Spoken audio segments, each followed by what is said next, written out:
second half. Here comes Gooden gonna score the 2 and 1. Full drive inside. Stop. Hang on a pivot. Turnaround jump shot is good. Jordan Battle with a nice spin move. Kicks it down low. Vardon, Big Maple with the finish. What's up, everybody? Happy Wednesday, WAC Wednesday. There is going to be so much going on today. As you know, it's hashtag Axum Week. We got SFA men's and women's basketball previews that'll be coming out on Friday.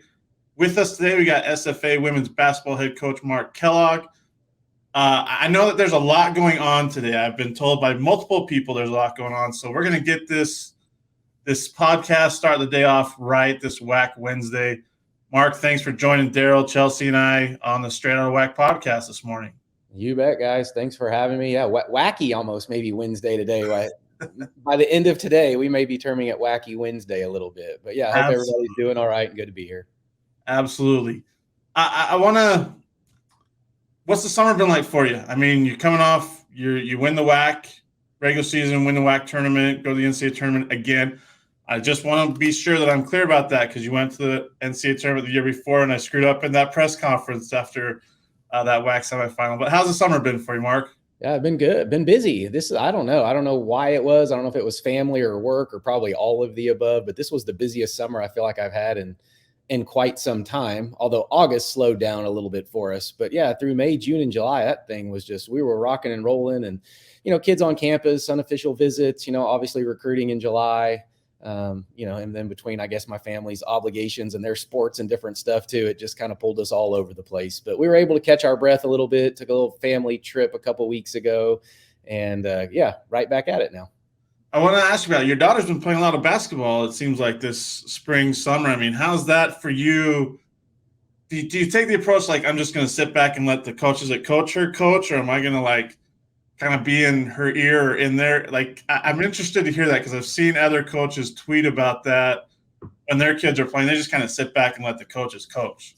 I really try to do that. I think that's what most people would say is almost be hands off and truly be a dad in that experience. My wife's a little probably even more involved and even used to coach my daughter. My son played a lot too this year. My daughter's on that travel pro skills basketball team. So they were all over the country. The interesting and unique part for me now is she's actually playing in some of the tournaments that we recruit at, so we got that big Nike one in Chicago and she was there playing, about 4 courts over than some of the EYBL. So as a dad and a coach, that was pretty nice, right? I could watch her and then just walk a few courts over and watch the other kids that we were recruiting. But yeah, no, both of my kids have had a great summer. It was a fun summer of watching them. It was long, but it was a fun and they're developing and I'm happy they love it, whether it was basketball or any sport, just find a passion and enjoy it and love it. And they do. And it just so happens to be the one that I love too. So that's pretty cool. I love it. Yeah, I love it. So I want to ask you about the first year in the WAC.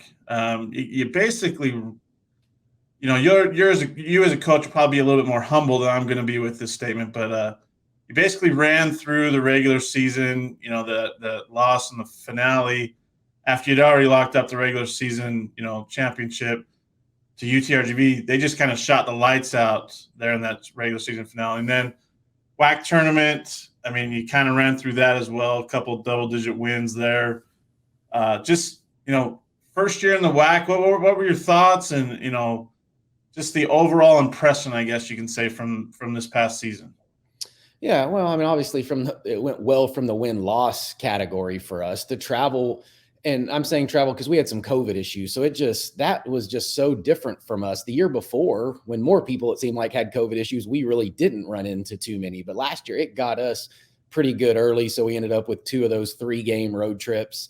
Even the one where we were at Grand Canyon, I think on a Monday, Utah Valley on a Thursday, and then maybe down at Dixie or Utah Tech now on that Saturday. And that was a whole nother, being gone for a week and playing those 3 games. Our group was challenged. I think thankfully we had a veteran group that was somewhat prepared and could handle those types of things that were thrown at them. I thought the league was really good. I thought the skill, the size was what I thought was the biggest difference between the Southland and then going into the WAC. There was just, the posts were much bigger. The wings were a lot bigger. Skill was much better. And so, we knew it was going to be a test. Yeah, you said run through it. We surely didn't feel like that when we were in it by any stretch. And then, that last loss to RGV might have been good. You never know. And everybody always asks, oh, did you need to lose one? And we'll never know. But I do think it got us kind of grounded again, maybe regrouped. Because we honestly didn't play very well against New Mexico State at home on that Thursday either. Right. And we had it clinched there for a couple games. And so I don't know, we were having trouble, I think, kind of finding some motivation. The disappointing part at the time was, we had the nation's longest home winning streak at the time, and maybe even winning streak, conference winning streak, lots of things that were going our way, but maybe that was the good news. We maybe had too many things going our way. So I thought we responded unbelievably well. I thought we practiced great going into the conference tournament. And again, that senior laden group, they knew what the end goal was, and it was going to be hard. Somebody's going to have to play really well to beat them. Daryl, Chelsea, chime in anytime right now. I mean, this you guys cover women's hoops a lot more than I do, so you guys chime in.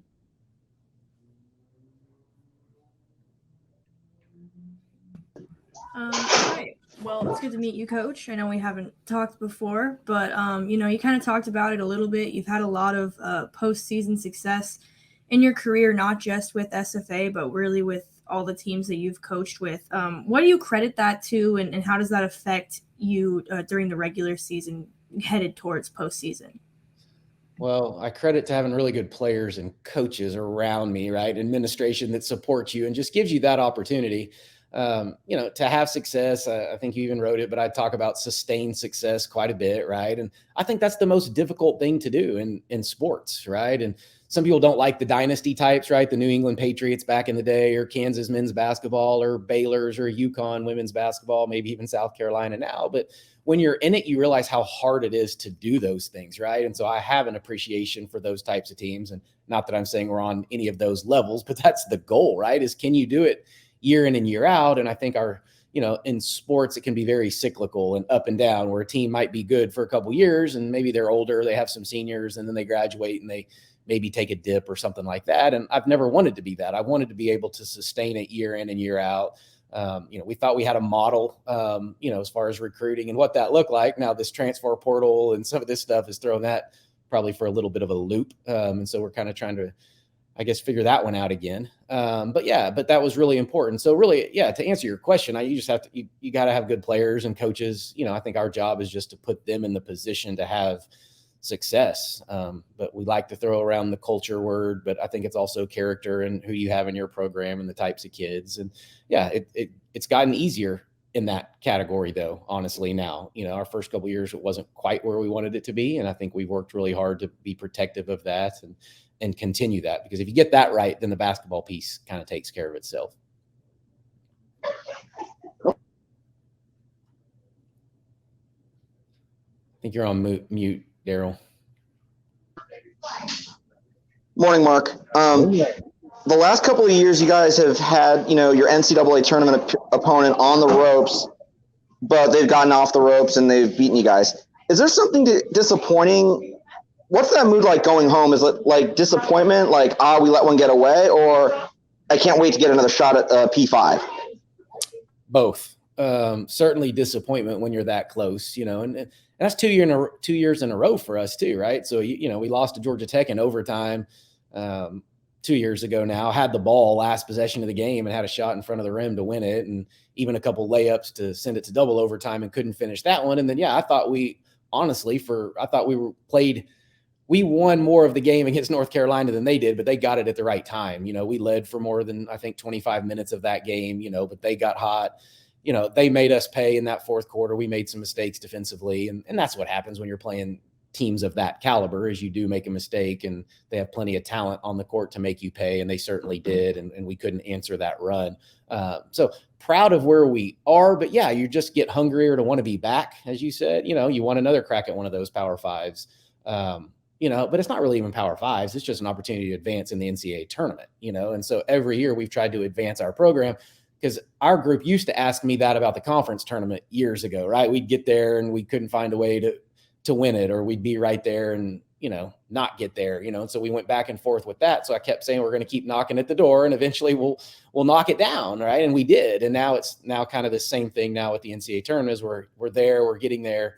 You certainly they're hard to get to though, so when you get them, you want to take advantage of them because there's no guarantee you'll ever be back. And, and so, yeah, we want to keep knocking at the door though. So eventually we can advance in that tournament.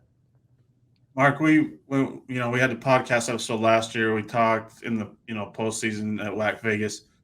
And, you mentioned again this morning, and Chelsea wrote about it yesterday, that sustained success. Can you kind of break that down for us? Like, is that something you preach to your players and your staff? Like, what is the mindset behind that? I know it sounds simple, but I know there's a little bit more to it. I just was curious, the breakdown of it a little bit.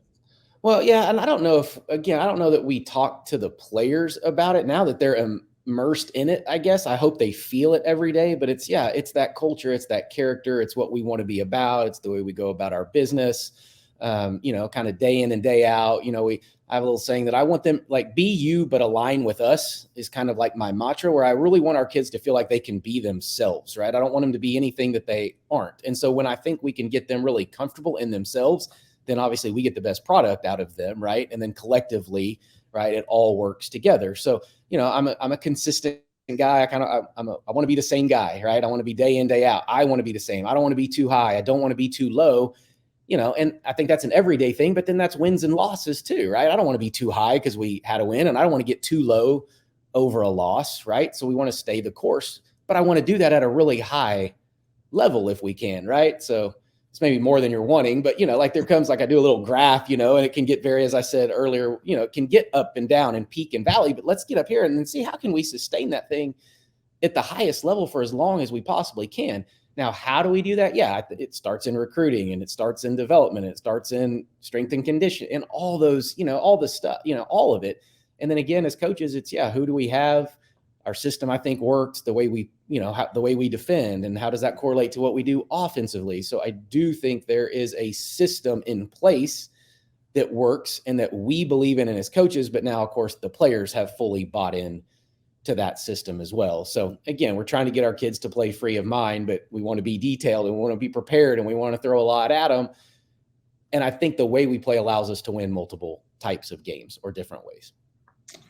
Now, talking about, wanting players to buy in and stuff, you mentioned it, before we started the recording, your WAC tournament MVP, Zion Nugent, going to be one of your starters that returns this year. Season-ending knee injury. I mean, I don't know what goes through a coach's mind when that happens, but like what's going through your mind when you lose a player of her caliber that was going to be a major floor leader for you this season? Every thought you could possibly imagine goes through your mind, right? From the hurt for her, the hurt for us, and you go through that kind of coping. It's like probably losing a loved one or something. Like it's every one of those, you're sad and frustrated and you feel terrible for the kid and even for her teammates. Cause she's a lot of the heart and soul and the toughness. And, when it came to the big game, she always wanted the big shot. And so it's not Zaya's 12 or 13 points necessarily, right? It's all the extra stuff that she brought to the table and the experience that she has. And yeah, she was a tournament MVP. And I could argue, I think between her and Ayanna, one of them have a pretty good shot to be the MVP of the league, type of player. So yeah, she will be hard to replace. But then, after you go through that healing process, it turns into, okay, now we got to move forward. Like there's nothing we can do about it at this point, and other kids are going to have to step up. And who's that going to be? What are we going to run? Does that change, those types of things? And so, yeah, I guess the good news is obviously Zaya gets the year back. So it didn't happen in the middle of the year. And we as coaches have time to prepare for that now, right? As opposed to a February or something like that, where it happens and you just don't have enough time to recover. So she's had her surgery now and she's working her butt off to get back. So she'll be back and better than ever. And we're okay at this point. I think our mindset understands that, but we're still going to rely on her for some leadership qualities. And I'll probably turn her into a student assistant coach and she'll learn a whole heck of a lot too. That'll probably make a better player sitting over there by us, because, and once it's taken away too, I think they get a new outlook on, sure, basketball once it's taken, and so she'll have an opportunity to be better from it. I'll let Chelsea and Daryl ask more roster questions since I've been kind of taking up the whole time. So you guys have at it. Have it, Mark. Let's get it. Well, this offseason you did lose both of your all WAC first teamers in Stephanie Vischer and Brianna Mitchell. How does that change your approach and your mindset going into the season? And how did you try to, I guess, recover from such big losses? Yeah, well, I mean, two really good players. Steph, who's one of the most efficient players in the country, you know, who've been just unbelievably good for us in so many ways. You know, and the hardest part with Steph was just she could plug any hole we had. Or Avery Brittingham got hurt a year ago and she became kind of our 4 player, which she hadn't played. But Steph last year played every position at one point. She was, you know, we had post-COVID issues at Lamar and she was our starting 5 player. You know, played the point for us and played every position in between. So that hole is what's going to be different for us, is we just don't necessarily have one player that can go take on all those roles like Stephanie did. And then Bree Mitchell, of course, is the point guard, which is probably the most important position, you know, on the court. And she had been with me for 4 years. Now, it was a new role for Bree. So a year ago at this time, if we were having this conversation, we were wanting to see what she would look like, because she was replacing Marissa Banfield, who had been a 3-year starting point guard. And then Bree was finally healthy. So Bree had a great year. Steph was obviously really good, but Tasharian Robinson came on, you know, at the end of the year and was playing unbelievably well. You know, we graduate Aaliyah Johnson, Ayana's older sister. So yeah, there was kids in our program that had been around and knew how we did things. So now I think we've replaced them with really good, talented players. Like, we have talent, but it's going to be kind of unknown. It's going to be young. And so I think our ceiling is high, but we're starting out a little bit lower than where we did a year ago with all those veteran kids. So yeah, losing those 2 in particular that you asked about, right, it will be difficult to replace, but it happens. It happens every year. And, you know, just other kids are going to have to find a way to do it for us. Mark, talk about the addition of Kirsten Harden from Northern Colorado, local kid from Lufkin. Just talk about what she brings to the table for your group, and just how big it is to get the hometown kid when she goes back into the portal like that. Yeah, she's been fantastic for us. Now, she played at Northern Colorado for Kristen Matteo, who was my former assistant coach, and we were together for about 10 years. So there was some familiarity there, even what way we run stuff. So her transition has been really easy on the court. And of course, her family and mom and relatives are loving having her close. And I know she's settled in. I even had somebody here watching practice, you know, she hadn't been here a month this summer, and somebody kind of asked, you know, how long she'd been in the program and something. And I was like, no, that kid hadn't been here a month yet, you know, and that's how comfortable Kirsten had been. But she's fit in, and, you know, that's going to be quite the combo, you know, in the post right now. But, you know, with Ayana Johnson, Kirsten Harden, Avery Brittingham, that group is going to be pretty special, you know, in the post position for sure. I think we have 4 freshmen that are really, really good too. So I know you asked about Kirsten, but there's 4 freshmen here that I think have a chance to be special. Mark, talk about the additions of Southern Utah and UTA and just how much tougher the WAC gets this year. You know, I mean, last year we got better with the additions of the Texas 4, you guys, Abilene, Lamar, Sam. But how much tougher the road gets now with UTA, who almost, you know, same thing, scared Iowa State in names, and then Southern Utah this year. Yeah, continually getting better and better. And I mean, it's a good thing. That's a good thing. And now we don't get Southern Utah twice. I was going to say, I think we get them both twice, but I think we just get UTA twice out of that deal. But yeah, we know more about UTA, of course, because they're up the road from us and we recruit against them and those types of things. And they have a special player in Star Jacobs. So we know, you know, a little bit more about their roster. Know a little bit about Southern Utah, not a ton, but certainly understand what they've done and the success that they've had and the upward trajectory that program's been on, you know. But I even feel like over the last probably decade for them, right? I feel like they've really taken steps in the right direction. So yeah, we'll go to them. I know they don't come to us, so that will be a road trip for us. So yeah, just another interesting place. I was in the Big Sky way back in the day, so I've been there, but our players have not been there. So just a new opportunity for us to travel somewhere different. Well, you've been to Cedar City, Utah before. Is that what you're saying? Yeah, I coached at Montana State for 4 years, so we played down there. They weren't, I don't think, in the Big Sky at the time, but we even flew on one of those little puddle jumpers into Salt Lake, into Cedar City, and that was, that was a little scary. I told our ops girl we might just go in and out of Vegas or I guess Salt Lake. I don't know if I want to get back on that little plane again. You can always fly into St. George. We could do that. We could take commercial flights. So I'm just throwing it out there. Yeah. I wanted to ask you about, you talked about you have some good freshmen. You talked about Stephanie Vischer and other players being there for 3 or 4 years. I mean, just the fact that you have players that stay that long. I know that with the transfer portal, players tend to like go to greener pastures, and maybe if they're, just the fact that you get players that stay that long, that you're able to build that culture of sustained success, and these players buy into it instead of taking off maybe after a year of success or something like that. Like, what does that mean to you as a coach? And like, I'm curious on your thoughts on that, because it's such an interesting world revolving around college athletics and the transfer portals these days. Yeah, I think it's a good question. I don't know if I have the exact answer. I hope that if you just do things the right way and treat people the right way, that typically would win out, right? And so, yeah, we're having success, right? We treat people the right way. Our kids feel great about being here in Nacogdoches, Texas. They get treated right. We have a good fan base. They love Ladyjack basketball. Of course, there's a big history of Ladyjack basketball that dates well before all of us.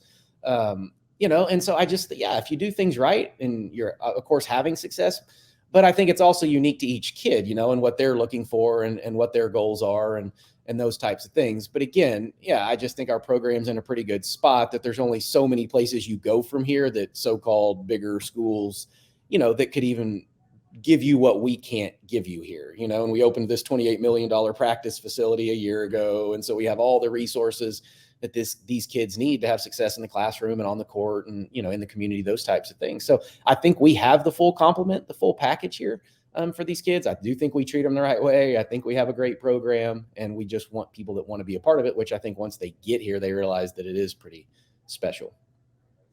Chelsea, Daryl, you guys got any more questions for Mark Kellogg here? Mark, is there anything schedule-wise you can talk about at this point, non-conference-wise? I know the conference schedule is slated to come out a little bit later today.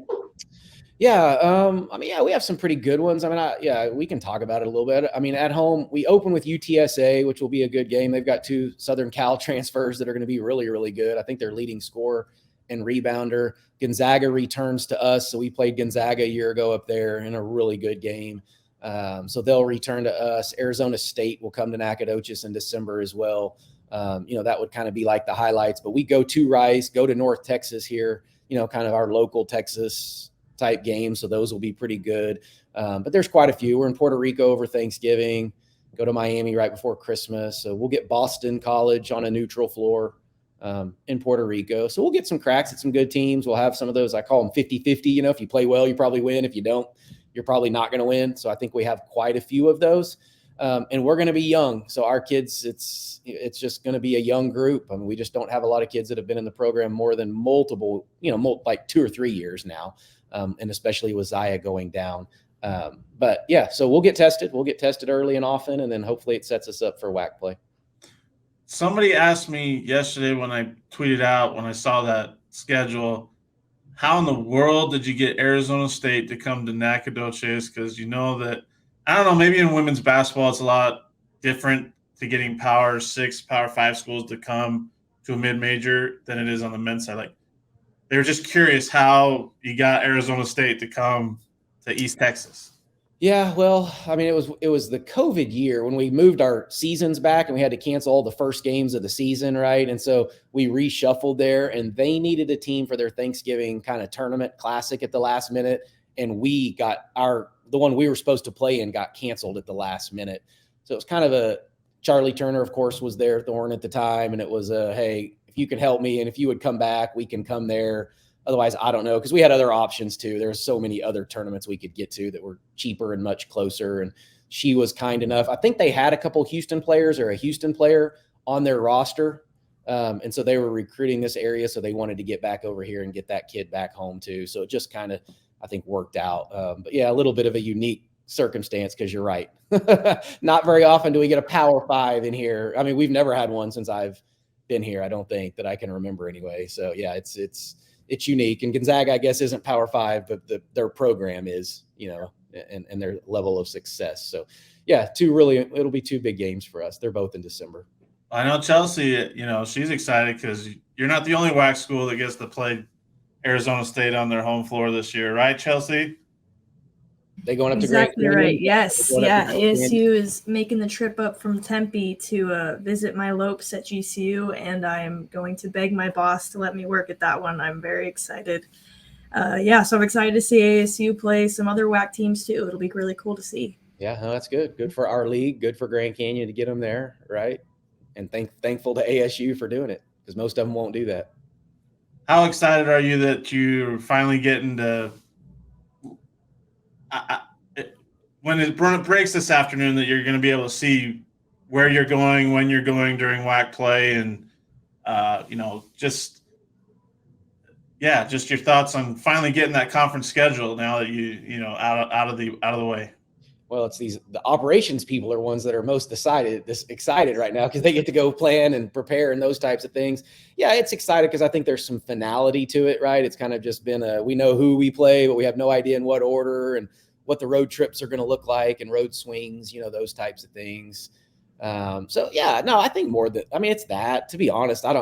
This league on the women's side is so new. I feel like a lot of the veterans are gone or moved, and we've got transfers, and I don't know a ton about all these other schools, and we're new to me. So that's kind of been the focus, I guess, to be completely honest. And we've had a couple talks on it when I guess we kind of got it yesterday, I believe, is kind of when they sent the first look at it. So we've kind of gone through it just a little bit as some talking points, but we haven't talked about the team. We haven't gone through any of that, and we may not, for a while, but certainly to have, like I said, the finality to it, and we can put it all on paper and start to game plan, I guess. Daryl, Chelsea, you guys got any last questions here for Mark Kellogg? Mark, thanks for joining us. SFA women's basketball head coach Mark Kellogg. Again, thank you for joining us on the Straight Outta WAC podcast. Thanks, guys, for all you're doing. Yeah, thanks for all you guys do. It's special that you guys take the time to do this, and I think I'm speaking for all the coaches and people that follow the WAC. It's pretty cool that you do it, and hopefully we see you more and talk more as the season gets going here. And not too long, right? We're not too far away now. We're September 1st is tomorrow, and that means that we have 2 full months. Yeah. To opening night. Like that's wild to think about how quick the summer's gone. Yeah. 60-something days, I think I counted the other day, until our first game. So not too far away. Absolutely. Well, right, follow us. Guys. Thanks, Mark. Remember to follow us, WAC Hoops Digest, on Twitter. We got all your hashtag Axum content. We'll have the season previews out on Friday, excuse me. Daryl, Chelsea, and I, thank you. And again, thanks again, Mark. Thank you. Bye, guys. Thanks for listening to the Straight Outta WAC podcast. You can find us on Apple Podcasts, Spotify, and other podcasting platforms. Be sure to subscribe so you never miss an episode. Remember to follow us on Twitter at WAC Hoops Digest and Facebook under WAC Hoops Digest for all your WAC Hoops news and information.